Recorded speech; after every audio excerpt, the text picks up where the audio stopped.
तर आता बोलूया टीम पाकिस्तान बद्दल. विमेन्स क्रिकेटमध्ये जगभरात वेगाने प्रगती होत असताना विमेन्स क्रिकेटची पाकिस्तान थोडीशी मागेच दिसली आहे आपल्याला. त्यांच्या प्लेयर्सला मोठ्या फ्रँचाईजमध्ये खेळायची सुद्धा संधी मिळत नाही.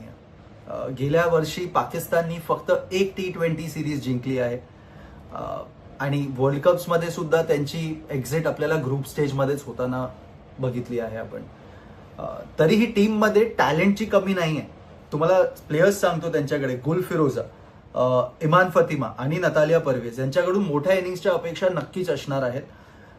तर प्लेअर टू वॉच आउट साठी फातिमा सना जी त्यांची कॅप्टन आहे आणि एक ऑलराऊंड पॅकेज आहे. तिच्यामध्ये क्षमता आहे की ती नवीन बॉलने विकेट सुद्धा काढू शकते आणि ह्याच वर्षी तिने 15 बॉलमध्ये 50 करून तिने तो एक्सपेक्टेशन आणि तिचा परफॉर्मन्सचा बार सेट केला आहे.